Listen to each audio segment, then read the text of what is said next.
No one was seriously expecting a major about-face in 6 days for Theresa May. Still, with 10 weeks to go, what was billed as her Plan B speech after last week's rout of her Brexit divorce deal, offering up, well, some very familiar talking points: no second referendum, no guarantee of a no-deal exit from the EU, and a commitment to maintain the Good Friday Agreement on Northern Ireland. Whether further cross-party talks really do deliver a Plan B, whether compromise can emerge to avoid a no-deal Brexit that most lawmakers agree would be a disaster. Can those MPs even reach such a deal? After all, whatever gets decided at Westminster, there will be those make a strong case that it's a betrayal of the will of the people. Yes, if you thought solving the Irish border problem seemed daunting, try the clash playing out between direct democracy, that is the 2016 referendum to leave the EU, and parliamentary democracy. There were elections in 2017 that sent to Westminster a majority of Remainers. How to reconcile that pair? All this while the clock ticks towards that March 29th deadline for Brexit. Today in the France 24 debate, well, we're left asking, what is the plan? Joining us from Edinburgh, academic and journalist Laurie McFarlane, editor at Open Democracy, his latest piece, Why the Left Must Unite Against Brexit. Thank you for joining us. Thank you. From Cambridge, England, economist Graham Gudgeon, who advised the First Minister of Northern Ireland at the time of the Good Friday Agreement. Thank you for being with us. My pleasure. Philippe Cauvet teaches Irish Studies at the University of Poitiers in southwestern France. Recent publications include Theresa May's government and the Northern Ireland issue. Welcome to the show. Good evening. And Elvire Fabry, Senior Research Fellow at the Pro-EU Jacques Delors Institute. Good evening. Thanks for joining us as well. The France 24 debate on Facebook and Twitter, hashtag F24debate. Yeah, this was an amendment, this Plan B speech, because it was an amendment pushed by conservative backbenchers that forced Theresa May to come back speedily before Parliament. But once again, no real Plan B on offer when she spoke. And my sense so far is that the three key changes are needed. First, we will be more flexible, open and inclusive in the future in how we engage Parliament in our approach to negotiating our future partnership with the European Union. Second, we will embed the strongest possible protections on workers' rights and the environment. And third, we will work to identify how we can ensure that our commitment to no hard border in Northern Ireland and Ireland can be delivered in a way that commands the support of this House and the European Union. So, Laurie McFarlane, there you hear it, a pledge to be more flexible. What do you make of it? Well, I think that today Theresa May came back to Parliament in theory to outline her Plan B. And I think to most people it very, very much sounds like a continuation of Plan A. Very, very little substantive has changed. In many ways, indeed, she's come back with vague reassurances, so saying we'll be more flexible in future. Of course, that does nothing to reassure MPs' concerns right now. And ultimately, nothing she's said today has done anything to alter the dynamics in Parliament just now, which make it look very difficult to see how her deal, anything looking remotely like her deal, will be able to get passed through Parliament by the 29th March deadline. Is she playing the clock, trying to panic everybody else into approving her deal? I think she may well be relying on the pressure that will greatly increase as time goes on, as we get closer to that deadline. Some MPs on her own side, she's probably betting will eventually come round to back her agreement in order to avoid what most people agree would be the catastrophic outcome of a no-deal agreement. She's very much playing with fire, though, at this stage. She's very much gambling the future of the country, really, in a game of chicken with members of Parliament, both in her own party and in the opposition. And as I say, I think it's very difficult to see how anything like her deal, bearing in mind just last week, her government suffered the biggest defeat ever in the House of Commons. It's very, very difficult to see how, given how little she's moved since then, that this deal will get through. Or do you regret the fact that Jeremy Corbyn refuses to take part in those cross-party talks? Well, the Labour Party's position, which has been backed by other parties as well, is that Theresa May should act now to state that she will take the no deal position off the table. And Theresa May's basically refused to do that. She sees that as her key bargaining chip. So I don't necessarily think that it's the Labour Party at fault at this stage in the negotiations. Theresa May has got herself in this position because of her approach that she's taken since day one and the red lines that she's drawn for herself, and indeed the way that she's approached the whole process up to this point, which hasn't indeed involved other parties in Parliament. And she's left this to the very, very last minute and is now finding herself in a very, very difficult position. Graham Gudgeon, how do you think outside the box at this 11th hour? Well, firstly, I agree with Laurie that Plan B is really Plan A, and that's typical Theresa May.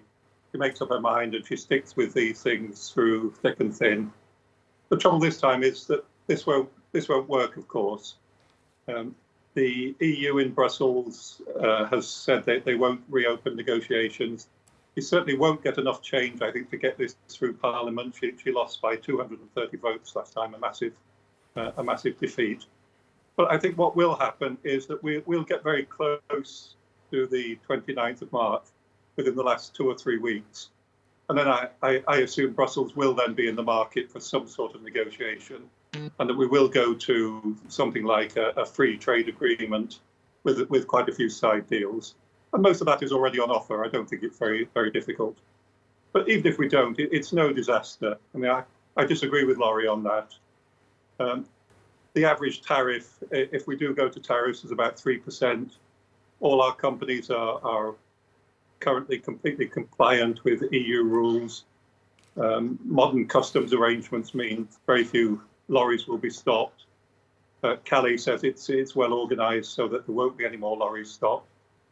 So even if we do have no deal, it's no disaster, no huge difficulty. But I think we can do better than that, and a free trade agreement will, of course, be better. Elvire Fabry, do you agree that we're perhaps scaremongering and overplaying the consequences of no deal? No, I don't. No, I don't. I think, the no deal has to be taken very seriously. It's not only a question about returning to the WTO tariffs. Of course, that's about. That's an additional cost for business. It's very additional long delays, problems for day-to-day business and day-to-day life for the British people. And now we have made an assessment quite more precise with the problems for imports and for foods, for medical stocks and on many issues, and the list is just at the beginning for the moment. So what could Theresa May have done differently up of the Commons just 6 days after the defeat of her divorce deal? What we could have expected would have been that she would have been more open on amending her red lines, the red lines that she had interpreted from the referendum in 2016. That was her her own interpretation, and that could have opened the way for to. Why didn't she? Why didn't she? Well, for the moment, we really have the feeling today that we're doing circles in a goldfish, because that has been said. I mean, she's sticking to her intention to deliver on Brexit, to avoid suspending, to avoid extending Article 50. I mean, she really is still defending her deal, and at the moment, I wonder whether she shouldn't be moving on another option that could be supported by the MPs from the Labour Party. Were you expecting any different, Philippe Cauvet? I'm not really. I don't know exactly what she could have done. I think perhaps to come back on what Graham just said, I think the problem is not simply economic; it's also political and constitutional. A no-deal Brexit would be an absolute disaster for the British Constitution, for Scotland, for Northern Ireland. And I think this is quite surprising that this question has not been, or there has not been more debate and more a bigger effort to find a consensus on, notably on the Northern Irish issue. And I think this is quite surprising. Let's talk about the Northern Irish issue. There was consensus between the Labour leader and the Conservative leader about denouncing what happened Saturday night in Derry. A fifth suspect has now been arrested in connection with a car bomb. Security footage shows a man running from a vehicle outside the courthouse there. Nobody injured. A few minutes earlier, pedestrians had been walking by. Those detained under the Terrorism Act, suspected of ties to a dissident Republican paramilitary group called the New IRA. There was a fresh security alert earlier this Monday after reports of hijacked vans. And all of this brings us back to what is the big sticking point, which is the only land border between the United Kingdom and the rest of the European Union. Delana de Souza has more on that Irish backstop issue. It's been the most controversial aspect of Theresa May's Brexit deal to sell. The Irish backstop would keep the border between Northern Ireland and the Republic of Ireland open until a future UK-EU trading relationship is reached. Northern Ireland would also maintain elements of the EU single market and customs union. It's this kind of special status that had May's political allies in Northern Ireland's Democratic Unionist Party up in arms. Hoping to make some headway, Britain's Daily Telegraph is reporting that Theresa May could plan on amending the Good Friday Agreement of 1998. She hopes to include text to ensure Ireland and the UK remain committed to no hard border on the island post-Brexit. The move would help avoid an Irish backstop, but it's unlikely to be an easy sell. The Good Friday Agreement is an international peace treaty which brought 3 decades of violence in Northern Ireland to an end. Politicians in the Republic of Ireland, meanwhile, say the treaty remains sensitive, one which cannot be renegotiated lightly to simply meet the whims of Brexit. Graham Gudgeon, Theresa May in her remarks clearly was striking down with that Daily Telegraph report saying there would be no revisiting of the Good Friday agreements. Nonetheless, after what happened Saturday evening, I know it's just one incident, but could there be a return to the so-called Troubles? No, not at all. Mainly because Gerry Adams and the other leaders of Sinn Féin have said absolutely not. There are a few dissident Republicans. The security forces think there may be about 50 or 60 such people, but they have no communal support among the nationalist and Catholic community in Northern Ireland, for instance. So it's very difficult to completely get rid of terrorism, just as it's very difficult to get rid of any sort of criminality. But I don't think the recent bombing incident has got anything to do with Brexit. These people are quite capable of doing this sort of thing, now and again. The police tend to know who they are. Their organisations tend to be penetrated, so that they can't do very much. But it's very hard to stop them doing anything. The Irish Times recently publishing stories saying that police officers there and politicians have been warning Brexit could become, quote, a rallying call for dissident Republicans. Well, it's possible, but of course they would say that. I mean, it's to their political advantage to try and play up the danger of violence of various sorts. But I live in Northern Ireland. I talk to senior people there, and the great consensus, even among Sinn Féin, is that there'll be no real upsurge in violence. But that's been a red herring all along. Philippe Covey, you agree it's a red herring? I would not be so confident. Of course, the dissident Republicans are a very small minority, but we should not forget that the executive and the Northern Ireland Assembly have not been working for quite a long time now. So the whole government is blocked, is paralysed, and Sinn Féin is using Brexit as a sort of instrument to rally its supporters to a reunification referendum, which of course the unionists don't want. So there is a sort of repolarization, very significant repolarization of the debate because of Brexit in Northern Ireland, and this is the dangerous thing. In 2015, Laurie McFarlane, there was an independence referendum in Scotland. It failed by 10 points. Are you sensing that there's a change afoot? Could there really be a breakup, as we heard Philippe Cauvet warn of the United Kingdom? Well, I think Brexit certainly does have potential significant consequences on the constitutional makeup of the United Kingdom. I agree with the previous speaker on the Northern Ireland question. I think what's more likely there is it's going to accelerate the timeline towards the prospect of a united Ireland. With regards to Scotland, I think absolutely. I mean, this is a live issue once again. The Scottish National Party, the governing party, put in their last manifesto, Scottish Parliament manifesto, after they'd lost the independence referendum, quite clearly they said, if we do have the Brexit vote and England votes to leave, the rest of the UK votes to leave and Scotland votes to remain, but we get dragged out, we will push for another independence referendum. So there is a democratic mandate there for them to do that just now. And all the indications are that they are just waiting to find the most strategic opportunity to do that. Whether or not that there's the appetite for it, the polls since the referendum haven't really changed that much. It's still looking about 45% in favour.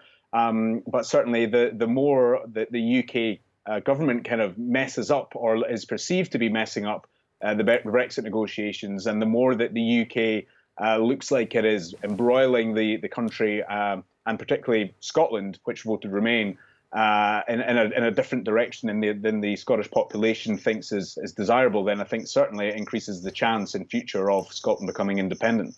Graham Gudgeon, what can Theresa May do to convince those 10 DUP members of Parliament from the Northern Irish Unionist Party there to back a Brexit deal? Well, their DUP's red line on this is that Northern Ireland must be treated the same as any other part of the UK, and as long as that's the case, they will tend to back a deal. If it's not the case, they certainly won't, and that's absolute. So that's what she needs to do. She needs to make sure that Northern Ireland is treated the same as Great Britain, i.e. the rest of the UK, and that's what she intends to do. She said that's what she will do, and I think that's what she wants to do. She's a unionist just as much as they are. All right, we're going to pick up on these points when we come back. Stay with us. You're watching the France 24 debate.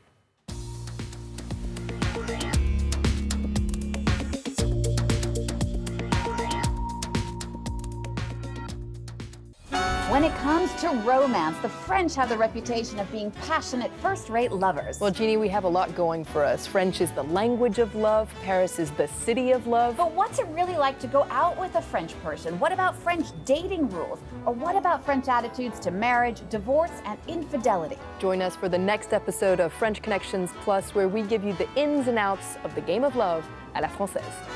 French Connection Plus, presented by Jeannie Godula and Florence Villeminot. A program about women who are reshaping our world. We meet those who seek equality, be it in the boardroom or at the village well. The 51% brings you stories from across the globe about the women who are challenging the way we think. The 51%, presented by Annette Young on France 24 and France24.com. France 24, 4 news channels in 4 languages. 430 journalists, 35 nationalities, 160 bureaus around the world, a global reach. 355 million households in over 180 countries can watch France 24. 61 million viewers watch the channel every week, and the numbers are constantly growing, with audience figures up by 31%. France 24 online is also forging ahead. Over 18 million visits a month on France24.com. With 45 million videos viewed online, France 24 is a leader on YouTube, while our 37 million Facebook and Twitter followers make us France's #1 channel on social media. To our constantly growing community of viewers, thank you. Welcome back. Before we resume the France 24 debate, some of the stories we're following for you in the newsroom. A mutiny quickly quashed outside Venezuela's capital, opposition protests ensuing. National Guard soldiers quickly arrested after calling for public support. The swearing-in of Congo's new president postponed to Thursday as regional leaders rally around the surprise win of Félix Tshisekedi. France, which originally stated it thought the opposition's Martin Fayulu had won, now says its ambassador will attend the inauguration.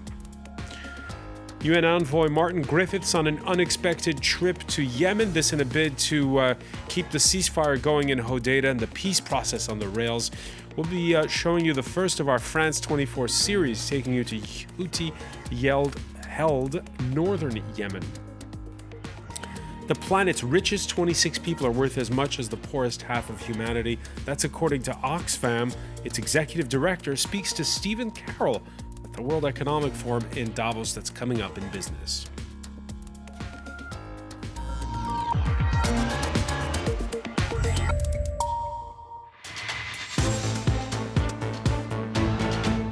So what is the plan for Brexit? We've been talking about it on a day when Theresa May unveiled, well, an underwhelming first draft of a plan B, to put it mildly. Now, we're talking about it in the company of academic and journalist Laurie McFarlane, editor at Open Democracy, who joins us from Edinburgh. Joining us from Cambridge is economist Graham Goodgin, who teaches at Cambridge and who advised the First Minister of Northern Ireland at the time of the Good Friday Agreement. Philippe Cauvet teaches Irish Studies at the University of Poitiers in southwestern France. And your recent publications include Theresa May's government and the Northern Ireland issue, and Elvire Fabry, senior research fellow at the pro-EU Jacques Delors Institute. There you go. Now, the European foreign ministers, they met this Monday morning in Brussels. They repeated that they're open-minded when it comes to what the British come up with, but also united in stating that they're not ready to penalise Ireland to suit London's needs.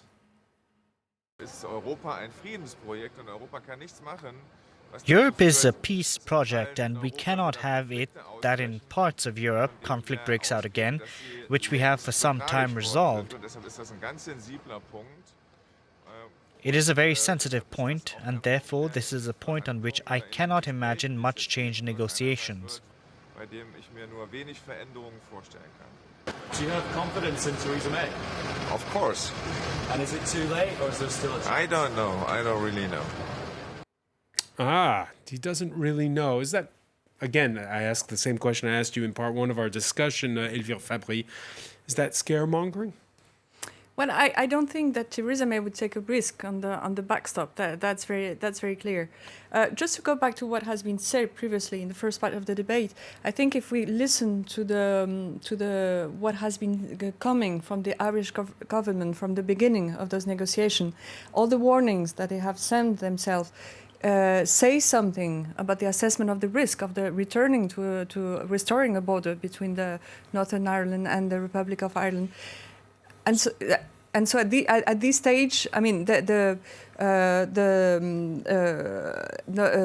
May herself will stick to the idea of a backstop. What can be amended in this backstop is really an open question. Well, that was one of there was this proposal put out by the Polish foreign minister today, talking about, well, instead of it being a 1-year backstop, the time it takes to put together a trade deal, maybe that's not realistic, 1 year. How about a 5-year? Theresa May in Parliament seizing upon it and saying, yes, we'd love to explore that possibility. Is this the first time that in a long time you're sensing a bit of daylight in the positions among the 27 of the EU? No, I wouldn't say daylight, because that was, I mean, coming from one member state was unusual, because those positions have to come from Brussels, and the response from the Irish Foreign Affairs Minister was very clear. It's not an EU position; it has to come from Brussels. It has to come to be a very cohesive position. The idea of 5 years, so the idea to put a deadline to that backstop, is weakening the very principle of the backstop. And once again, the Europeans have said from the beginning, the deadlock has to be an alternative to a new solution that would allow to avoid the return of that border. So I wouldn't think that to putting a deadline be it 2 years, 5 years, would clarify the situation. Philippe, what's the creative solution to get out of this mess when it comes to the Irish backstop? I don't know if there is a creative solution. I think the only solution which will be acceptable in Ireland will be a sort of customs union through which the Northern Ireland and the Republic of Ireland can trade freely. That's the least difficult solution. The only question with that solution is that if the UK leaves, there might be a risk that Northern Ireland be treated differently from the rest of the UK, and this is what the DUP doesn't want. I think she's really sort of caught in a bind, in a double bind. She really has to make a choice. Each option is difficult, but she will have to choose between those two options. There is no way you can have your cake and eat it on that question. Graham Goodgen, you agree? No, not really. I think the EU and the Irish government have yet to realise that the backstop is completely dead. It's as dead as a dodo, as we tend to say. And I think it'll take another perhaps 4 or 6 weeks for that really to sink in, and therefore for Brussels and Dublin to start negotiating something else. What do you mean by the backstop is dead? What does that mean? It means there is no possibility of getting any agreement that includes the backstop through the British Parliament. We saw what happened last week. It was a huge defeat, almost entirely because of the backstop. So the backstop has gone, and it's just a matter of time before everybody starts to realise that. So what's the alternative? Well, so I think something like a free trade agreement. We'll have agree that we will negotiate a free trade agreement after the end of March. We'll have various side deals, many of which have been offered, for instance, on airline landing rights, on safety certificates, on lorry drivers' licenses, and so on. All the sorts of things that you need in order to have a fairly, easy transition from being inside the EU to being outside it. Laurie McFarlane, you agree? I actually do agree on the first point, which is that the backstop issue is dead. But I disagree with what the logical conclusion of that is. I think the logical conclusion of that is that Theresa May cannot succeed in holding on to her position of power and get something through. And this really, because the question earlier on was, well, why hasn't Theresa May changed her position between last week and this week? And the primary reason why she hasn't changed is because if she does change her position, either towards a slightly softer Brexit or towards a slightly harder Brexit, her party will split and she will no longer be able to stay on as Prime Minister.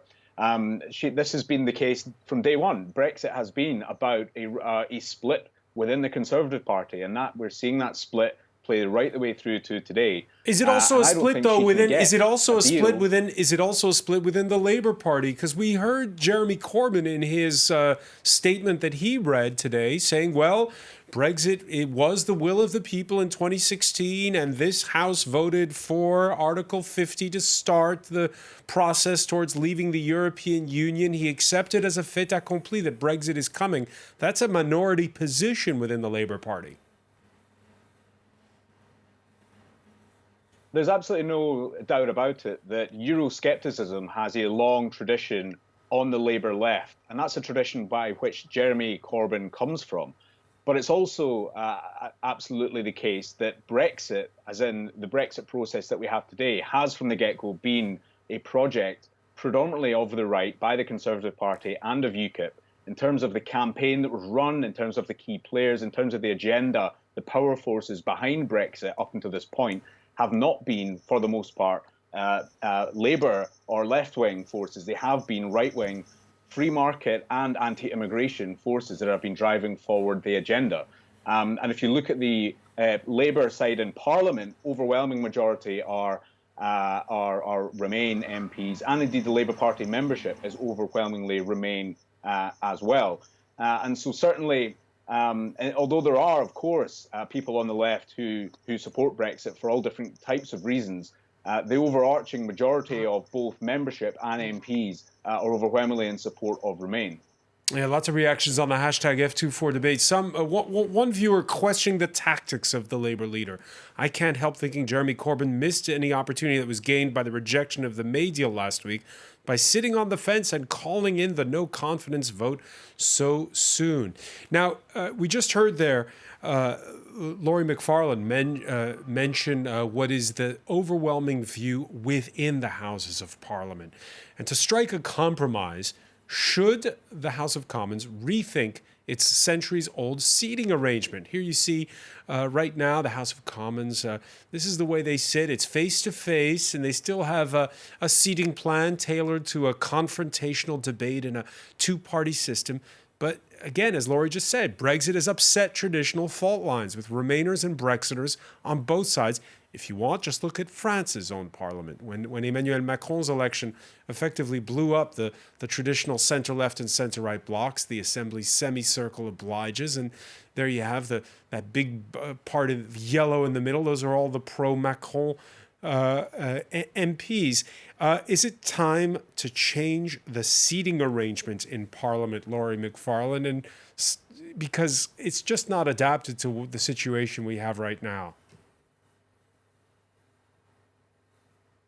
Well, I think there are many archaic, out-of-date elements to the British parliamentary system. Certainly, the seating arrangement may be one part of that, but I think what Brexit is really showing up, I think, is the fundamental incompatibility of the British constitutional and democratic system. It's really cracking at the seams of these different pressures. And I think really as a country, as a nation, whatever comes of Brexit, I think the UK needs to take a step back and take a long, hard look at its democratic procedures, at its constitutional setup, in order to try and think, is this really fit for purpose to the 21st century, and how do we need to change that? And whether or not the seating arrangements are part of that, that may be the case, but I think there's lots of other elements as well. Because the left versus right, the old idiom perhaps has changed a little bit. Graham Goodgen, do you agree that this is kind of what we're witnessing? Same thing as over here in France, a sort of a death match between parliamentary democracy on the one hand and those calling for direct democracy and more referendums on the other? No, I don't think there's a general call for more referenda among the British people.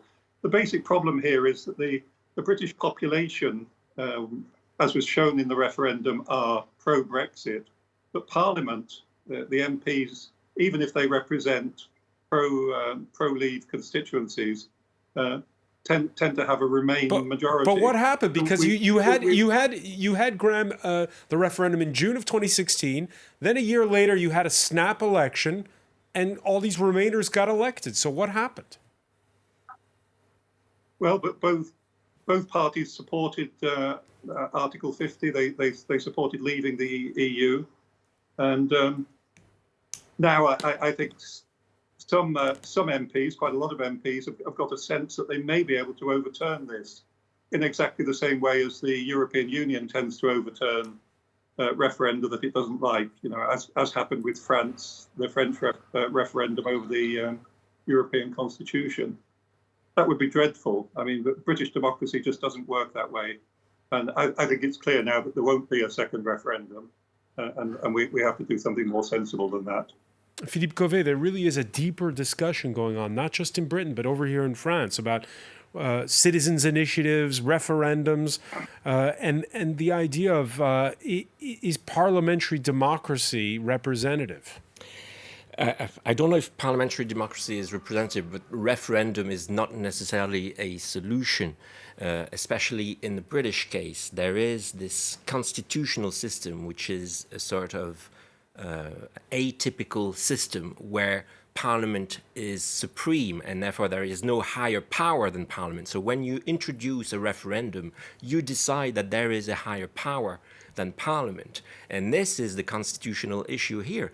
And may I remind you that the first referendum ever in the UK was in 1975, and it was on the European membership question already. So there is this problem in the UK constitution, in the UK's constitutional system, which about a referendum or about referendum in general, which is not integrated in the constitutional system. It comes as sort of add-on the system. It doesn't fit into the system, and this is a typical example. The Brexit referendum was a typical example.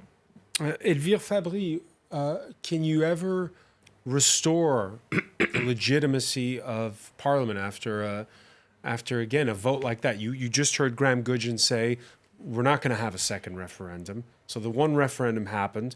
Everybody can interpret it the way they want, what leaving the European Union actually means, but there's not going to be a second referendum. So can the legitimacy of Parliament ever be restored to what it was?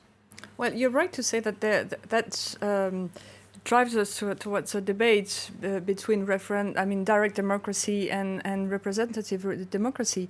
But I think that in the case of this referendum, on a very specific and important issue, really has raised some question about the debate that has lead to the vote, the information, and even not only the information, but the assessment of the impact of that Brexit, of getting out of the EU. Really, at the moment of the vote, nobody really could have assessed concretely what would be the impact and then the different scenarios that could be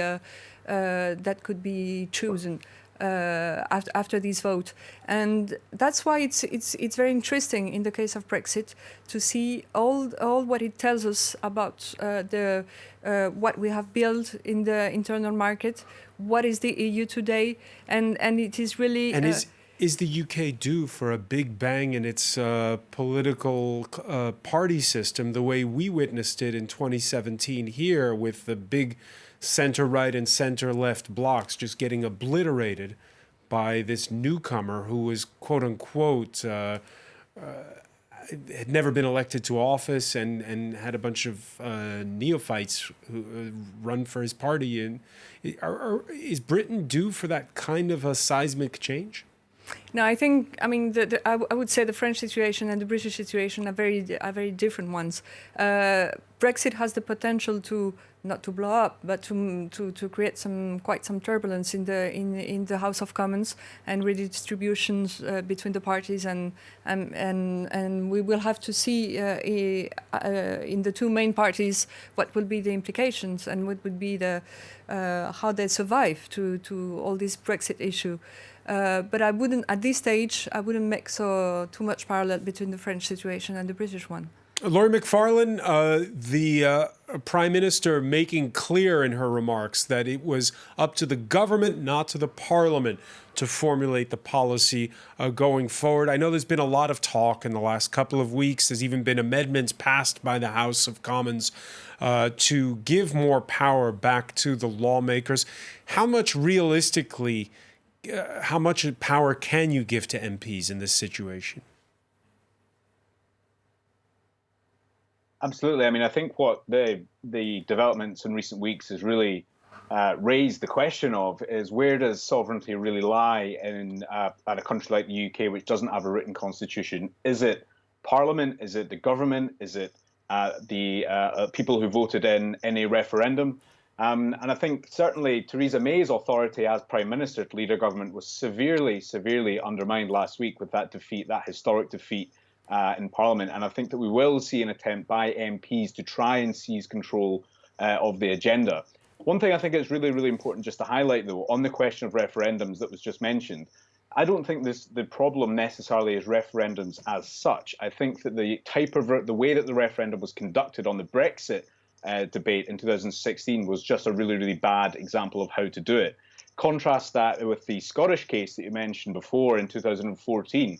Having experienced them both, I think it was a much more positive experience. In that case, the Scottish Nationalist Party, who were voting for the change, published a 600-page document, very thorough document, saying this is what independence is about. And most people weren't in any doubt what they were voting for. You could criticise that document, but it was very clear what the vision was. The problem with Brexit was it came around very quickly. There was no vision outlined on the Leave side at all, and it was everything to everyone. And the case was peddled with lots of misinformation, and it was a really bad example of how to conduct a referendum. Why is that? Why did we have those circumstances, and how will that shape public opinion going forward? Is it too late to reel it back? Again, I mean, as to why it happened, again, it comes down to the fundamental dynamics within the Conservative Party in the UK. There's a fascinating excerpt released today, which one of the, I forget which one it is, one of the key EU players has revealed, I think it's the head of the Eurogroup, has revealed that David Cameron said to him before I think it was Donald Tusk said that David Cameron said to him, promised him that actually the referendum won't happen because I won't get a majority in the 2015 general election. I'm just doing this to basically satisfy the Brexit part of my party. All of a sudden, he does have a majority in Parliament, and he has to go ahead with that commitment. And it was done in a very reckless way. He tried to do it as soon as he possibly could to have a minimal debate in order to try and, bulldoze through the result and on the gamble that it would be a Remain outcome. And obviously it wasn't. And there was absolutely no planning done about what the response would be, how we would deal with it if it was a leave vote. What's the plan? And David Cameron obviously resigned as soon as that outcome came in and left other people to clear up that mess. All right, we're going to leave it there for now. But again, less than 10 weeks to go. We'll be revisiting the issue. Laurie McFarlane, well, thank you so much for joining us from Edinburgh. I want to thank Graham Gudgeon for being with us from Cambridge. Philippe Cauvet, Elvire Favry, many thanks. Stay with us. Media Watch is next.